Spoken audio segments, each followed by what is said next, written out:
I have a crocodile in West Africa that likes me for some reason. Not many His people name can is. say that they I have a know. crocodile in West Africa that likes them. I know.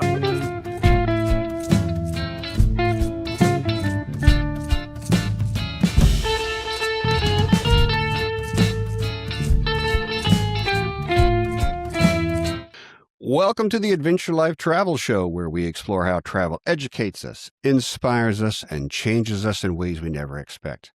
I'm Jason Maynard, and each episode we talk with people who make adventure travel come alive. From lodge owners and expedition leaders on the ground to our own Adventure Life trip planners who help travelers reach the world's most extraordinary places. Together, we'll uncover the stories behind the journeys, the moments that connect us, challenge us, and remind us why we travel. Our guest today, Jacob Lamos. His story is going to tell us all about how a trip can have that ripple effect for travelers, for communities, for the planet. Thanks again, Jacob, for agreeing to join us. And you work with a company called Variety Cruises. Is that correct? That's correct. Your main purpose is as cruise director on Variety's ships. Yeah. And that was a question, by the way. Yeah. Oh, there was a question. Yeah. So I work as a cruise director. Now, Variety's ships are in various parts of the planet. They are a Greek-owned company. You live and work out of Athens, except you're not Greek. I'm not. I'm Czech. So you're from the Czech Republic, decided you did want to live in the Czech Republic. Did you go to school in Athens, in Greece? I did actually. I went to uni here. Oh, well, there you go. So that means you probably speak how many languages? Well, I mainly operate in English and Greek. Okay. But you've got a few more probably in your back pocket, unlike the vast majority of Americans. To an extent, I can get by in a couple, other languages, but it's better than me, right? I struggle, with English, and then when I travel, I make an effort to learn, a couple of phrases. Please, thank you, hello, in the local dialect. As opposed to my wife, who you've met because we were on a cruise with you, is multilingual and shames me repeatedly with her abilities, much like most Europeans who can speak so many different languages. But I'm getting off topic. We're here to talk about the wonderful world of cruising with Variety and wherever they go. So they, of course, have plenty of ships sailing in and out of Greece and the Mediterranean, but they also visit the Seychelles, French Polynesia, Cape Verde, and West Africa. And when we were on board the Panorama 2, where we met you in French Polynesia, correct. You raved about the West Africa cruises. It seemed like it was your favorite. Would that be safe to say? It's And you can say, no, I I could have gotten that wrong. No. Ever since I was a kid, I was Gerald Darrell, kind of nature oriented sort of a child. So it's always been a thing for me to be actually able to go and work in Africa. Okay, that's why. And with Variety, specifically Senegal and Gambia, was the location that made it possible for me. Otherwise I wouldn't have a chance to spend 2 or 3 months every winter in Africa. And although I'm working, I still get to see the things that actually make my inner child happy. So definitely it's on the top of the list. Yeah. Excellent. So you do have to work on board. As cruise director, what are you trying to do every day to make sure everything goes off? I would say without a hitch, but there's always going to be a hitch. It's just... Now there's always going to be something. It's just the nature of the beast, right? Well, look, I'm basically responsible for, I do the Shorex, which is part of my duties. I'm a one-man department, which makes things a little bit challenging. So I deal with the Shorex, and then, of course, I deal with client satisfaction, on-board activities, that sort of thing. I'm basically the face of the company for the people that travel with us. because I'm the closest they get to an office staff, we could say. Not exactly, but that's how it's Yeah. perceived, I think. You have the most interaction with the guests and their Oh, definitely. activities. Definitely. I'm Yeah. the person that basically they spend their days with. So Whether they want to or not. whether they like it or not. Oh, well, the good part is, even though you are a one-man department, the boats are pretty small. They're usually under 50 guests that Variety's running. Usually, yeah. Yeah, yeah. Yeah. And we don't always sail at full capacity, so it happens that we have groups of 20, 25, which personally is a good size. A, because it's manageable for me, Yeah. very selfishly. B, because it's basically like traveling around on a coach. So it's definitely more enjoyable if the coach isn't full. There you go.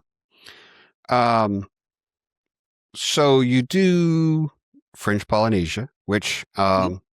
like I said, my wife and I were on that, and That's where we met. it was fantastic. We took one of the longer cruises. I think it was the 11 Yeah, I day, think it not is the 11th day one. not Yeah, the 8 day.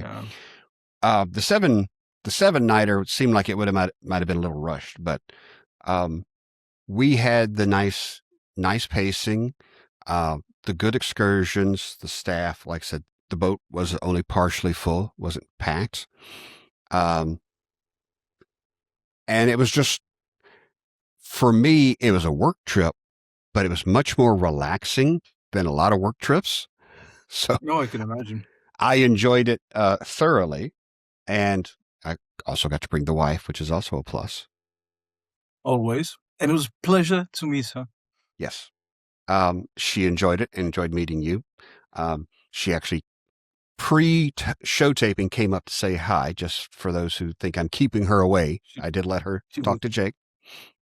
Um, it was great to experience how Variety worked, to get that kind of intimate, we know you, we're working with you.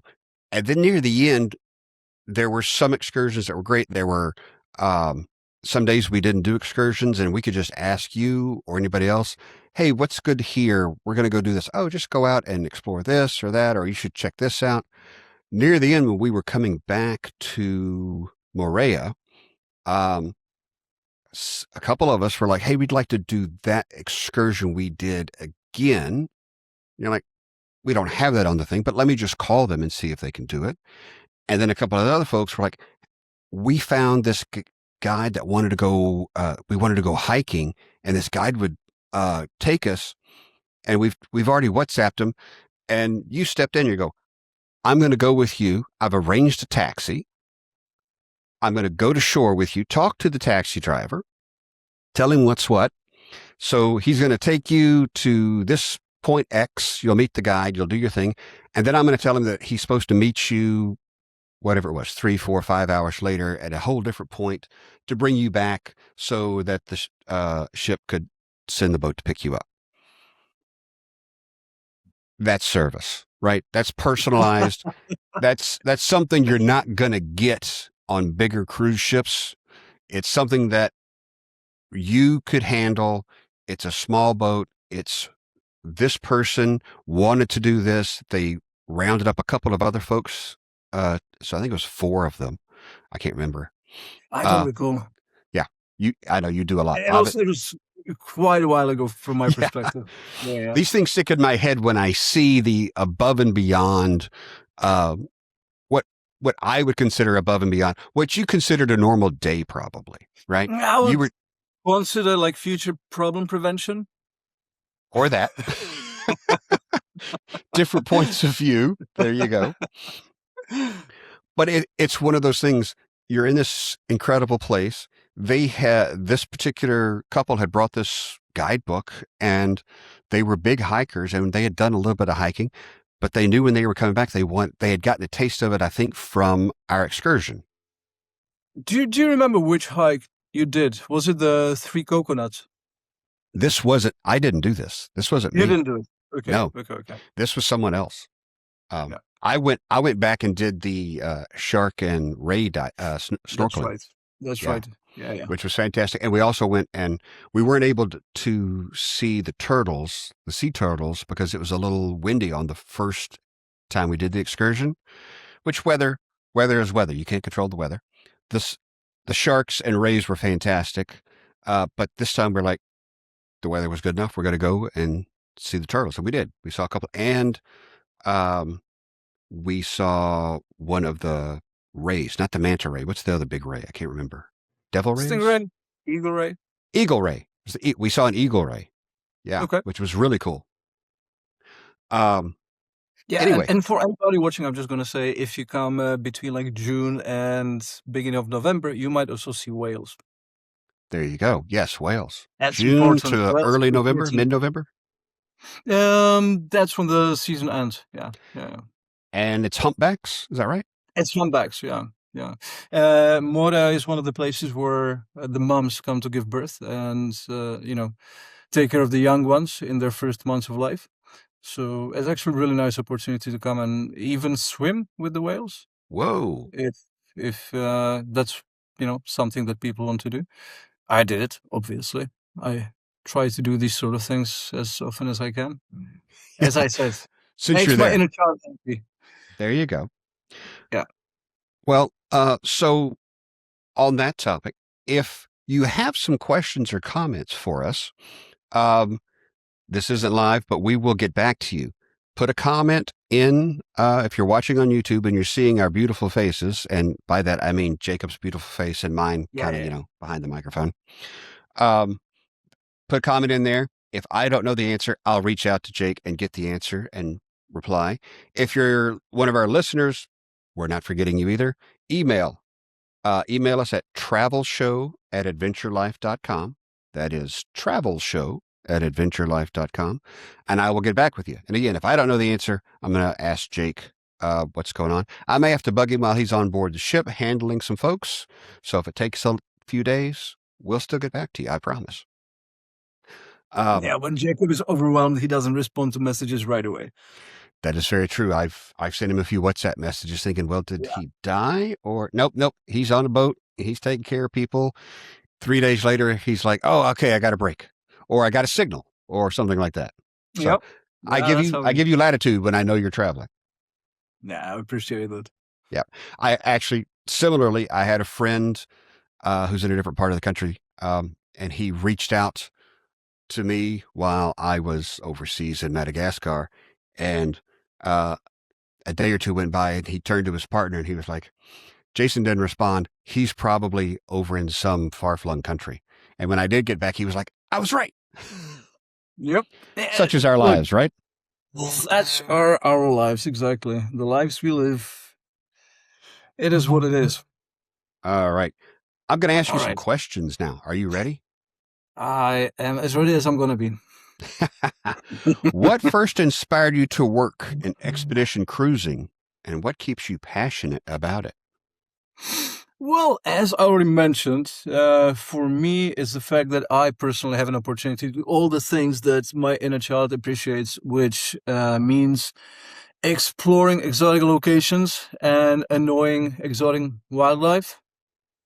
Um, I want to take a quick interruption here. You have an Instagram account that has do. some cool stuff. If anybody wants to follow Jacob and see these cool, because he also recently got a drone, he told me.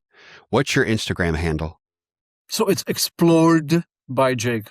One word. Explored with a D by With a D. Jake. Yep, that's the one. There you go. It's an account I actually started very recently. I just figured, since I go to all these places and see all these amazing things, I might as well properly document it, or at least And some share of it, and share it with wider audience. Yeah. Well, there you go. So that'll Thank be you a great for way to mentioning. see I appreciate some it. of your fantastic things that you get to explore. What is, say, one moment you had on a voyage where you saw a guest experience something that you think probably changed their perspective on life or travel or something like that? Oh, that's a tough question. Look, I mean, first of all, different locations offer different sort of, you know, lived experiences. Um, so I can't pick, but Well, then tell um, me a funny one. no, not a funny one. I'm going to generalize a little bit more, rather than being specific. I think quite often, because travel does open your mind. I mean, you It you put really yourself does. in situations you wouldn't experience otherwise, way out of your comfort zone, out of your whatever bubble, because we all live in a bubble of Yep. one sort or another. Um, and it gives you these opportunities for perspective adjustments. So it happens sometimes. It's the magnificent nature that people get to see. Sometimes it's, and actually maybe a little bit more often than the nature itself, it's the locals that people get to meet and interact with, and um, realize that despite how different our circumstances might be, we are actually all very much alike. It's that sort of thing. Yeah. That's, I love that. Um, I have, like you've been very lucky to experience various cultures all over the world and getting to meet the people that live there, whether they're working in the tourism industry, in a lodge or a guide or just locals. I'll sometimes, strike up a conversation if I can. Yeah, there are so many things that make us more alike than there are make us different, Oh, right? absolutely. Um, Absolutely. it's it's great. My wife, I remember when we were on the trip in French Polynesia, the French influence was, very strong. The people liked their baguettes. So you have these islanders with um, flowers in their hair and floral dresses and shirts that you think they only wear those for the tourists. No, they wear those all the time, but they're No, shopping no, at the grocery store they do wear those all the time. all the time and they're buying their baguettes every day. They have their, the French influence is there mixed with the island culture. This is their life. And it was fascinating to chat with them. And like, they looked at me like on baguettes. Well, of course, baguettes. Like, why wouldn't it be? And me, I'm like, bread is really good and it's really good bread. So I have no problem with it. I love that we're talking about bread. Yeah. Of course, it's bread is great. I was in Madagascar and the French were there, the French influence there. The bread was fantastic because the French had been there and the pastries. Oh my God. Um, I the remember that. food that you get by traveling, it's another aspect of um, trying to open and explore the culture, right? Give One. me your one of your favorite experiences you or even a guest had on board one of the ships. I'm not going to limit you to any location. You can tell me anything, right? Favorite experiences. Well, definitely, I already mentioned it. I got to swim just a little over a month ago, maybe 2 months ago at this point. I got to swim with a mom and a baby humpback. Um, Okay, jealous. the Go ahead. moms, I mean, they're tired, so they're kind of resting because those are calm and safe waters. But the babies like to dork around a lot. So they come and go, and they keep resurfacing, and they come and check you out, and then swim away. And there are like giant babies. We're talking about several tons, of course. But yeah, that's definitely cool. I have a crocodile in West Africa that likes me for some reason. Not many His people name can is. say that they I have a know. crocodile in West Africa that likes them. I know, I know. There is the sacred pool that we visit, and it's the West African crocodiles, not Nile crocodiles. So they're significantly more docile. People actually think that they are sedated. They are not, because I do get to feed them occasionally. So I can tell you, I know exactly how quick the reflexes and response time when it comes to food are.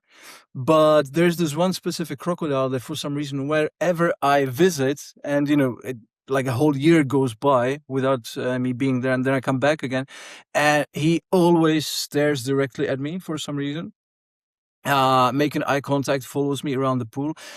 I know it's a silly thing, but having a crocodile that fixated on me, and he lets me pet him, okay, and he lets me feed him. So it's not like he's trying to end me. But yeah, yeah. I mean, again, my inner child is very, very happy that there is a crocodile that has my face, memorized. How big is this crocodile, and have you assigned a name to him or her? Well, his name is Charlie. Okay. It's been his name for, I don't know, 34 years now. And Charlie's relatively large. I mean, I was going to say Charlie 30, could, 40 years. He's going to be a good size. yeah, yeah, yeah. I mean, the West African crocodiles are a little bit smaller in size, Yeah, than the so Nile. Yeah. it's not like a 5 meter monster. But yeah, I've seen those. It's kind of scary. I've seen those as well in the wild. Yeah, that's definitely not something that you want to experience up close. I, But yeah, yeah. My 5 meter croc story is one that was a mom who we were setting up a bush breakfast in Malawi along. it was a mom crocodile or a mom visitor. It was a mother crocodile. Okay. We didn't know it at the time. We're setting up, and we walk over to the edge of where they're setting up the bush breakfast. We go over and we see this giant croc splash into the river, and typically they hightail it on out of there. And somebody noticed that she had the little eyes and was watching us, and we're like, why isn't she leaving? She's very large and very scary. And finally the guide walked over and was like, she has a clutch of eggs somewhere. It's that time of year. She's not going anywhere. We don't need to go down to the edge of the water. Yeah, It will no, upset her. no. It's funny. It's actually the males that, as dangerous as they are. I mean, you can relax with a little bit, but not with the moms, especially when they're nesting. Yeah. I ate that bush breakfast facing, I made sure I got to the table early, facing the river so I could see if she was coming up. Yeah. I didn't want to be with my back to it. Like an old Yeah. West No. gunslinger in a saloon. You No. weren't No. sitting No. with No. your No. back No. to No. the No. door. No. That's how they get you. Yeah, there you go. All right. What's your favorite animal? My favorite animal. That's a tough one. Every question I ask you, you say it's a tough one. Come on, Because these you are keep easy. asking me what's my favorite this and that. That's so hard to answer. Like I Who's your used favorite to. guest ever? That's you, obviously. That's Thank easy. you. Okay, see, that was an easy one.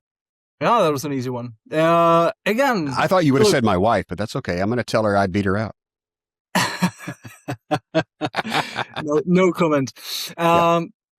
Again, I was that kid that would bring home whatever woodland creature he found that was wounded and needed help recovering and whatnot. So, And what did your for parents me, say to that? they've accepted it Okay. eventually. Okay.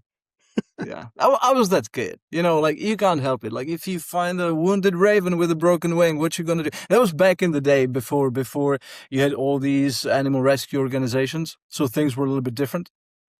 I probably would, take a different approach today, but that wasn't really an option back then.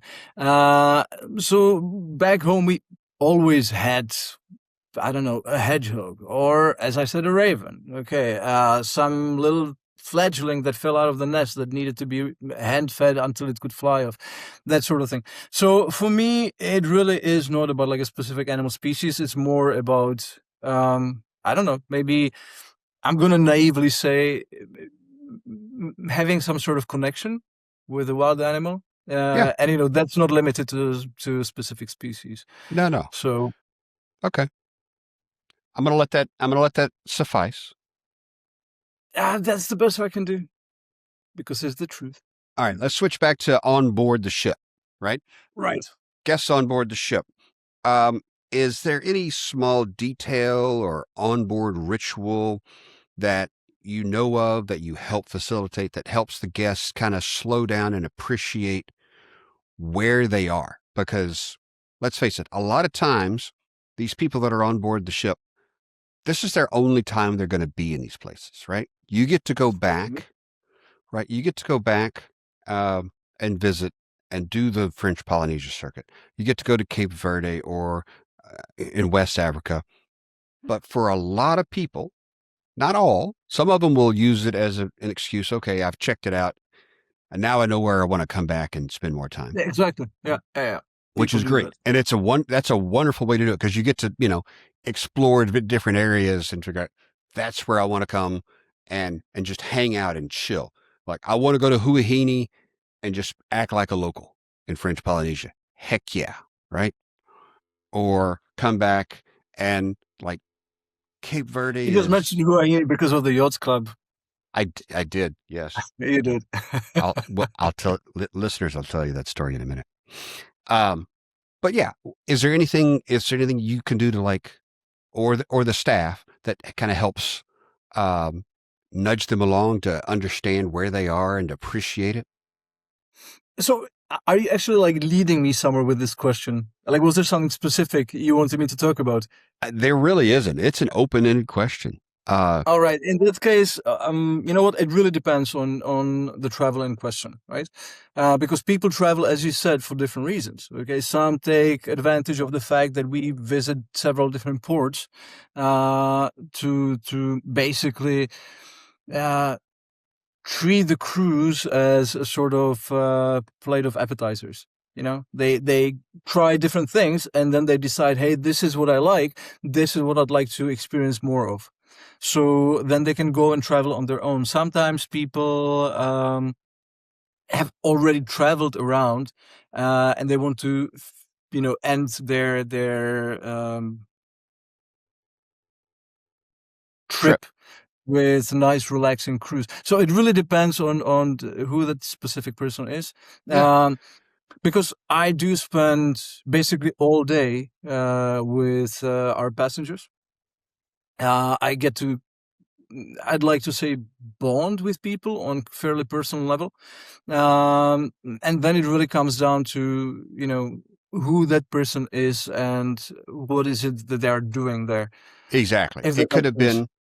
It could have been people that are like popping into the cruise and it's part of a bigger trip. I just had clients, by the way, that did a huge trip. They spent weeks in Europe, Morocco, Japan. They ended with a cruise in French Polynesia aboard the Panorama 2 and had a lovely time. And it was, they had to call up and tell me about the trip because it was, Uh, did I meet them? you probably did. Yeah. Come on. You'll need to drop a name eventually. I'm really curious now. Yeah. Yeah. But anyway, they had a lovely time. They were like, it was very relaxing, which is what a French Polynesia cruise is supposed to be. Gorgeous. And they could just experience it and kind of have a wind down after a very kind of hectic time because they wanted to see and do so much. But it was a huge trip for them. And I suggested some different possibilities. And when we got to French Polynesia, they're like, yes, Tahiti, French Polynesia. I'm like, okay, you could do a cruise and just kind of see this and you're settled more. And they're like, yes, that's what we want. And when we were going through the post cruise, the post trip, all these things, the guides that did this and that and places like this, when they got to there, they're like, we really enjoyed it. It was just a nice way to, for that type of people, right? For that type of traveler, it was great. For others, it's like, we want to go. I've never been to Cape Verde. I want to go to Cape Verde. You can do that on the land. You can do that in a boat and get around. Well, it's an island chain, so boat's a pretty good idea to move around, right? Yeah, if you're going to be island hopping, boat is inevitable, basically. Yeah, so it's helpful. And everybody gets. I think everyone gets something different out of any type of trip. Again, because we're humans, and humans are very individual, and their point of views all different, right? Okay. I didn't exactly answer your question, but again, Yeah, you didn't actually. You got me off on a tangent. yeah, fair enough. Well, are you going to answer my question? Or are you going to ignore it? I'm going to ignore it at this point. Yeah, that's typical. Everything I asked you. Yeah. No, but really, it is what you said. People travel for different reasons. So, it, some people are there for the nature, some people are there for the culture, some people are there for the novelty of the things, or just simply because they want to check off that place off the list of the places they've been to. So, um, everybody's looking for different sort of angle or experience, maybe, and then of course you try to help them and facilitate it for them if they actually communicate what it is or if you pick up on it. Some people really just want to explore without any sort of agenda. So of course that's a valid option too. But yeah, it really is very, very individual sort of thing. How do you help people to connect with a place that they visit? It really varies from like one person to another. So you really have to get to know the travelers to understand, Which to help them. again, due to the nature of the beast, as we said, I do. Yeah, that's good. Are there any misconceptions that travelers have? Those destinations that you love, the West Africa cruises, Cape Verde, the French Polynesia, are there travelers that show up on board with misconceptions that you kind of have to set them straight? Like, no, you know, that's not how this is going to be, or that's, I don't know. What misconceptions might they have that you've noticed? Misconceptions. Yeah. That's another tough one. Well, I think first of all, I have nothing but tough questions. I'm a that's very true. tough interviewer. Have you not figured that out yet? Yeah, that is correct. We'll have to talk about that after. No, look. First of all, specifically in Gambia, for instance, Gambia is not on the top of anybody's travel list. Okay, usually. So the people who come and visit have traveled all around the world at this point. Okay, we do get a lot of visitors who are interested in bird watching, because Gambia is on one of the main migratory routes for avian species.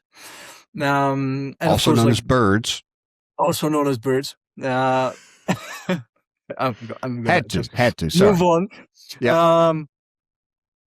Yeah. Plus, I mean, they do have a huge endemic population of local variety of species, so we get a lot of birders. But other than that, Gambia itself is not very high up on anybody's list. So usually, like quite often, I get visitors, passengers, clients who have been to more than 100 countries, already.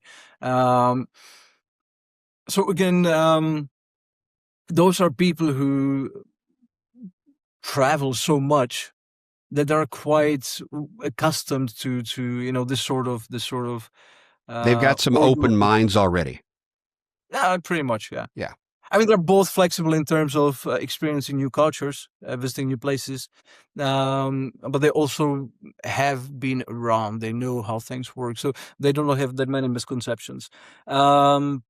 I genuinely cannot think of anything specific that I would mention. Is there something that you'd like to mention once again? I get people that think if they go, say, to Africa, since we're talking about the Gambia, that they don't understand there's actual cities and culture, and these are regular people. They are not, running around in the bush with barely a loincloth on with a spear, living like that. Unless they want to. There are still some tribes that do that, but the vast majority of people are living in regular villages and towns and cities. They have cell phones and they want internet, and they're living their lives and trying to have a good life and probably raise a family and do things for their kids. They just might be doing it a little bit differently. And, and then there are, those pockets where people are still living in very traditional ways, which is, hey, it's their choice. It's not like they don't know about how other people are living. They're not, on some remote island and such. Well, listen, it's not like the West, or the first world countries are not heavily influenced by the culture and traditions, right? Like we all are a product of the place we were born into. Correct. So, okay. Yeah, What else well, you one want to thing I talk like about? to mention specifically about Gambia is that because it's not, one of the top touristy destinations that people visit. What I like about it is that it still doesn't have that sort of performative tourism infrastructure. Right. So yeah, let's talk about that. So you can go in some places, let's say Kenya. You're on a traditional game drive type safari, and you wanted to see the Maasai, right? Very, very well known Yeah, you have to. culture tribe, right? There's a couple of different options that you kind of have to be careful with. You can go to see a Maasai experience, and it's very performative. 100. That's the perfect word that you just used. Um, they're putting it on just for you, right? A better way is to go to a regular Maasai village and see how they're living. Yeah, Um, exactly. talk with them, chat with the men, the boys, the women, the girls. This is their life. If part of that is, look, we're going to put on a little show. We wouldn't normally do this on a Tuesday, but we're going to give you a little taste, as opposed to they've, you're popping in and this is 100% just, we've dressed up. We're showing up just for the tourists to do this. Yeah, We're yeah. also open for some tips. So, Yeah, so this is there's this is the thing. So we as a company, like when it comes to again Gambia specifically, because it's one of the people have an idea about French Polynesia and maybe even about Capo Verde, but Gambia itself is an unknown. Okay, here be very much so. dragons. For a lot of people. So what we do, we're one of the very few companies, if not the only one at this time, who actually sails upriver. First of all, okay, because we are a small ship, again up to 50 passengers, okay, usually, and even that is a stretch because we will, unless it's a charter, we're not going to be fully booked. Okay, so what happens is that and I can say it, me personally, we have actually relationships with the people who live in these remote places. We socialize, we know each other. I've been to people's compounds. I've met their aunties because we've become friends over the years. But another thing is that what you just mentioned. One of the stops we make is in a place called Tandaba, which is a small, tiny fishing village. We don't even actually dock. We cannot dock because the dock there is tiny, so the ship couldn't pull up. We drop anchor in the middle of the river, and in the morning, or depending on the tide, which is I'm not going to get into it right now, but one half of the day we go and visit Kiang West National Park. Okay, and while we're driving to Kiang West, because we get to the shore and then we drive, we go through a tiny, tiny village of Bateling. And what we do, and again, we're one of the very few people who go up the river in any sort of like organized, setting. Meaning you do get individual travelers, but rarely you get groups. So um, people know that we will be around, okay, because it's a thing. So we make a stop either on the way into the park or out of the park, depends on the time of the day, in the village. And you will actually have the local ladies gather at what I will very generously call a village square, basically by the water well. And they do dance and sing. Okay, and of course they do it because they know that the tourists will leave something. But it is not staged. It is not what they do. They sing traditional music, dance traditional dances. But what they do, they have these like big plastic jugs, and those are used as drums because they serve the purpose extremely well. You don't actually have to. I mean, it's a thing that everybody has in the house, and you can play music on it, and it's very real. I don't even want to say raw. It's just very real. It's very um, again, not stage sort of experience. It's just local people happy that we are passing through because for them it's a huge excitement because out of the blue you have these people from like other sides, other parts of the world who come and visit their little tiny village. and they can leave their compounds and go and have a little bit fun themselves. So you can see that when they're dancing and singing around, it's a social thing for them as well, but they do actually enjoy themselves. It's not just because you might get some sort of tips out of it, but they actually do have fun. It's a big um, day. yeah, it's a big Yeah. day. Yeah, I don't want to, I'm trying not to be insensitive about it because sometimes when I try to like simplify things, I might sound a little bit, I oversimplify. I No, don't want no, to do that. no. No, Well, it's fine. They yeah. they want to do this. This is something that they probably do. The singing and the dancing is something they do normally, but probably done in the evenings. I'm guessing more of a this is their normal kind of entertainment. Um, their version of Netflix and chill, maybe. This is Yeah, pretty much. Yeah. yeah. Yeah. But they're going to do it because you've brought a group there, and they want to share that, And they which is bring the great. kids and they teach the kids how to dance as well while they're doing it. Oh, fun. It's, yeah. No. Since you brought it up, I actually want to bring up tips and stress that when uh, guests, travelers, give tips in places like this, in this small village, the impact that it can have, right?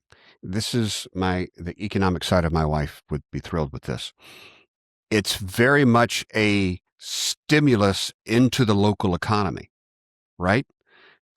This happens on a regular safari. It happens on these boats when you go up into these villages. You put a little money in to these entertainers' hands. It stays right there. It stimulates it. They're going to use it for a little special food, maybe some school supplies, new uniforms, right? And it all has to come locally, and whether even if it's brought in, there's a middleman, and it stimulates the local economy in ways most people don't understand.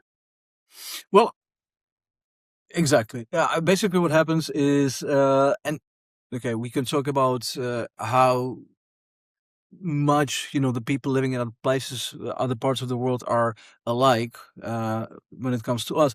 But the truth is that in a lot of the smaller places, for instance, at least there specifically, um, people traditionally used to survive by hunting, fishing, and agriculture. Okay, Mm-hmm. so these places. And we can also talk about, women's education and access to education and opportunities and uh, employment opportunities in general. But what happens is that oftentimes a lot of these people rely on gig economy. Okay, so we're not Not that talking they about called it that 20 years ago, but yeah, no, but I mean, we're not talking about places where people actually have stable monthly income.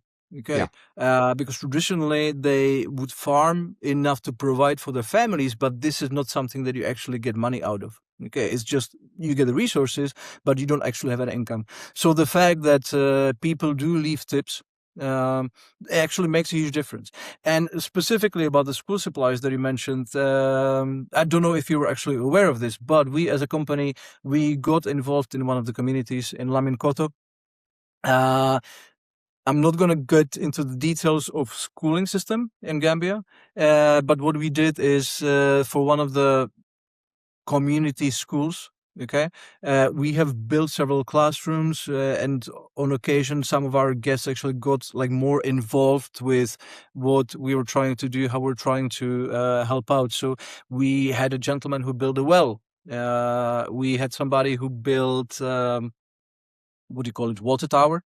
yeah. Uh, that sort of thing. And we do have people. When was it?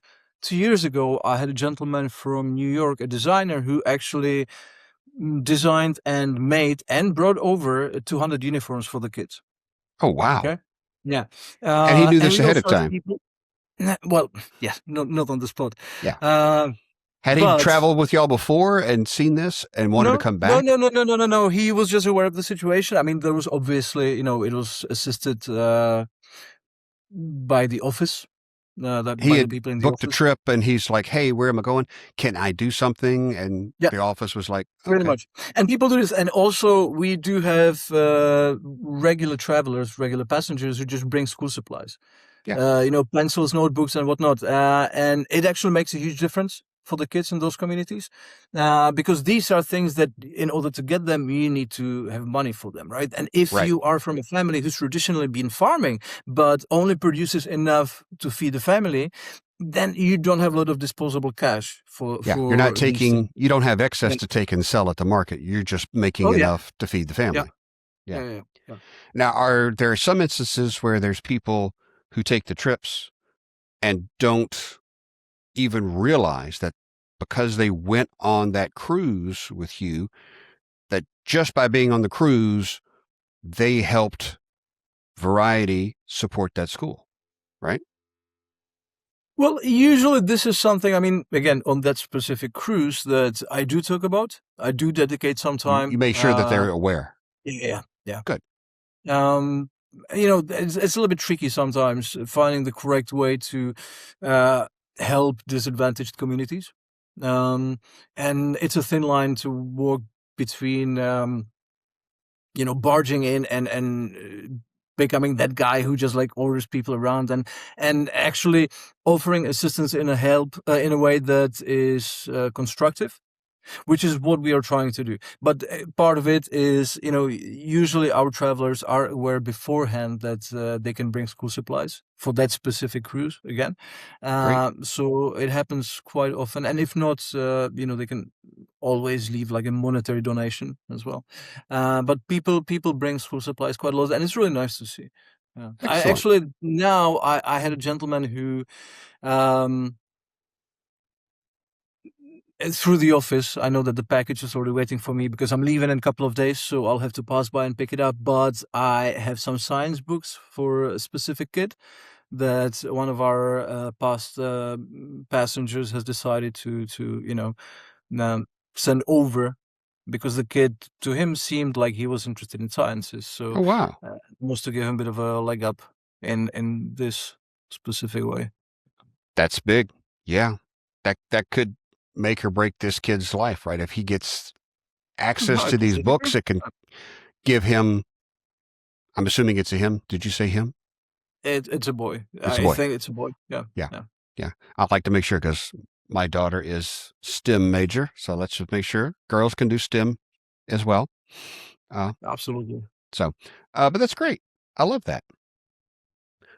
So fantastic. So I wanted to end with two fun stories from my time with you. You've already mentioned the Huahine and the yacht club. Okay. So we had a group on our French Polynesia cruise. We were in Huahine and we discovered really early on, we had 2 nights there, that there was a beach just down from where we had the ship docked, and we could just walk on and off the ship, which is one of those wonderful things about a Variety boat. It's just right there. And we could walk down to this public beach and hang out and snorkel. And I had a crazy Australian who wanted me to see this moray eel right up close. I was like, dude, it's a little I too remember close. the moray eel, actually. Yeah. I want to check it out with you. Yeah. Yeah. It's right there. I was like, That was a big one. We didn't see the lionfish when you came back with us. I saw it that morning, and I was like, I don't need to see that either. No, I saw the lionfish. It was You saw the chasing me. lionfish too? Okay. Yeah. But you had to walk past the local yacht club, which is basically a nice bar and restaurant on the waterfront. And if you're one of those people that sails around with a small boat, you can dock it, I guess, at the buoy and take your little dinghy in and hang out. And, well, most of our group really enjoyed the yacht club. And by the second night, when we were supposed to go back to the boat for our daily briefing with Jacob, Yeah. because you get a daily briefing so you know what's going on, what to expect, and all that stuff. Somebody, as have had a nice day and we're having our happy hour drink, somebody said, we should just have Jacob come to the yacht club for the daily briefing. I said, let me WhatsApp him. I happen to have his number. I have his number. And you were like, what? I said, we're all here except for I think 2 people. Bring them and come over to the yacht club and do the daily briefing. And you actually did. And I did. I did. Yes. That was a good one. That was, I think, the best daily briefing you've probably ever done. Quite possibly. Yeah. Yeah. And I'm not just saying it because you have it recorded on camera, but yeah, quite possibly. I do. That was a good one. I do. The other fun thing that I wanted to bring up is not once, but twice on board our cruise, we did karaoke. Oh my God. I was wondering if you were going to mention it. Yes, the karaoke. Half of me didn't want to, but the other half of me did. For the record, I don't have a great singing voice. You have a really good voice. For the record, Jacob has a fabulous voice. Nah. I just get to practice more. Please. I'm not saying voice really of an angel, but I mean, you give them a run for their money. Only thing I brought to it was a variety of songs that you probably weren't aware of. I think I recall I've learned a thing or two. Yeah. Well, I think that was great. I want to reiterate, if anyone has questions or comments, throw them on the YouTube comment thing down below. We'll get some answers for you, or give us an email. Eventually. What's that? Eventually. It's, we have to give Jacob time. The email is travelshow@adventurelife.com. I'll be monitoring that and checking with Jacob. Travelshow@adventurelife.com. I have to get that right. I want to thank everyone for joining us, but especially Jacob for taking the time before his schedule gets very, very busy and he's having to leave his dog in his house behind. I hope somebody comes and takes care of your dog while you're gone. Does he get lots of love? Let's talk about he's getting lots of love. Yeah. Good. He basically goes to a summer camp where he's loved and cherished and taken care of as well as he'd be if it was me. I wish somebody would do that for both of us. Can somebody take care of us like that? I know, right? I know. Really nice. I know. Well, I want to thank you for taking the time. It's been a pleasure. You've been listening to the Adventure Life Travel Show, stories of travel that educate, inspire, and change us. Learn more about our journeys at adventurelife.com and join us next time for another story from the road. In the meantime, we wish Jacob a fun and fruitful journey as he hits many more places and gets many more experiences. If you're interested in any of the variety cruises, reach out to us. If you've got questions or comments, travelshow@adventurelife.com or right there in the comments, and we'll get back to you.